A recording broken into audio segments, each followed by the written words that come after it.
Привет, народ! Вам очень понравилась задачка про прямоугольник, который перегнули с американского экзамена. Я решил дать похожую задачку. Прямоугольник с размерами 12 на 4. Вот перегнули, как показано на рисунке, получив 3 квадратика со стороной 4. Ну, и эти квадратики тут, оказывается, перпендикулярны. И вот требуется найти угол между красной и синей прямыми, где ОО1 это одна прямая, а О1 это центр квадратика, точка пересечения диагоналей. Ну и БО2 это вторая прямая, где О2 центр второго квадратика, точка пересечения диагоналей.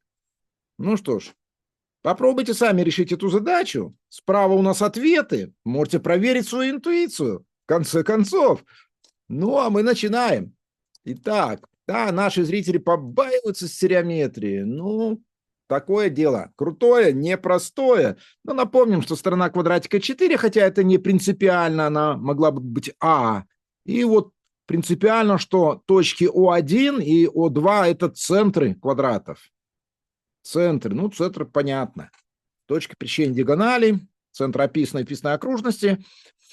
Прямые АО1 и БО2 скрещиваются.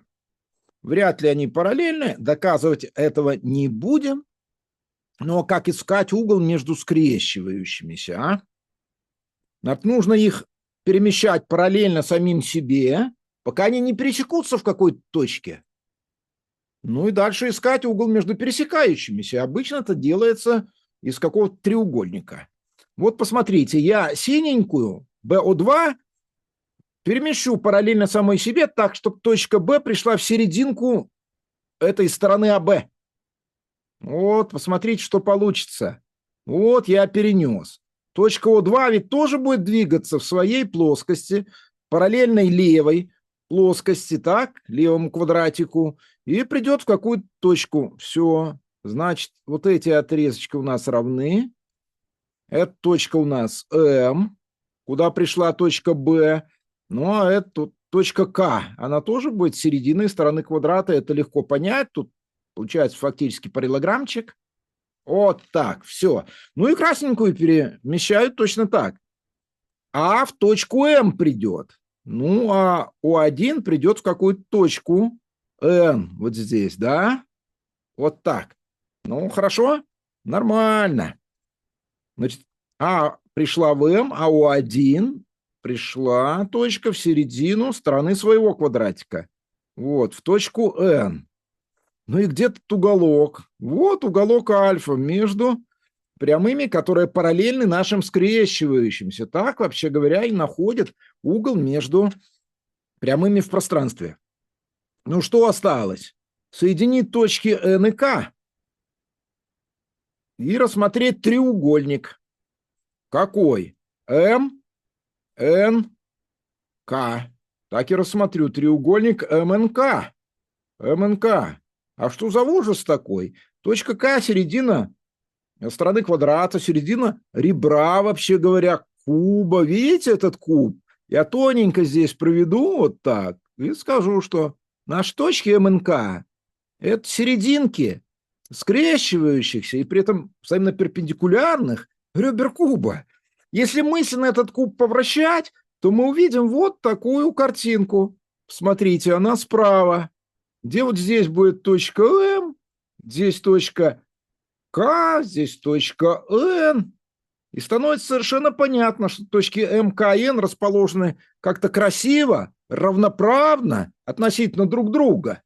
Этот куб можно поворачивать на 90 градусов в одной плоскости, потом во второй плоскости, так что точка М придет в точку К в точку Н в точку М, и станет понятно, что отрезки МК, МН и НК равны между собой. Тогда окажется, что этот треугольничек у нас равносторонний. Треугольник МНК равносторонний, и каждый угол 60 градусов, в том числе и наш угол. Поэтому ответ мы получить можем действительно очень легко за счет своего вот такого прекрасного воображения. 60 градусов. Ну и здесь ответ будет альфа 60 градусов. Ну и вот здесь будет 60 градусов. Ну, кто-то может сказать, что не-не-не, так не пройдет. На российском ЕГЭ, конечно, так не пройдет. Там придется что-то посчитать. А что? Ну, допустим, сторону НК придется найти. Как найти? Вот провести такой отрезочек. Ну, назовем его НС. И рассмотреть треугольник НДС с катетами 4 и 2. Тогда очень легко и запросто мы найдем НС. Корень квадратный из 4 в квадрате плюс 2 в квадрате, корень из 20, правильно? Правильно. А потом уже из прямоугольного треугольничка вот этого, ведь боковое ребро куба перпендикулярно нижней грани, скажем так. Вот из этого треугольничка мы найдем нашу НК. НК будет равно вот этот КЦ двоечка, НС корень из 20. В квадрате 20 плюс 2 в квадрате 4, корень из 24.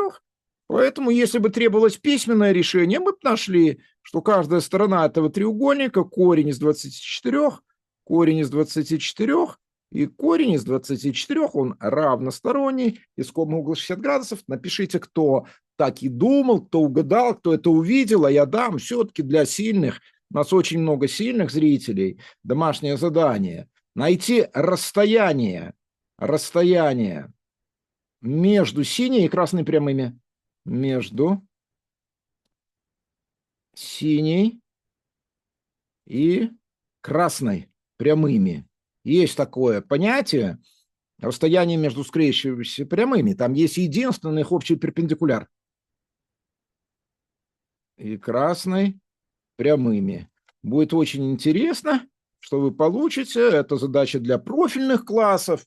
Очень такая важная, одна из самых трудных. Ну, по-прежнему ребрышко у нас 4, это все видят, понимают. То есть ищем для размеров 4, 4, 4 и 4. Я с вами прощаюсь. Спасибо большое за комментарии, лайки. Ну и кто, конечно, подписался. Это очень важно для нашего канала. А мне это очень приятно, если кто-то еще новый подпишется. До новых встреч. Всего хорошего. Напишите, что еще рассмотреть. С вами был Валерий Казаков. Пока.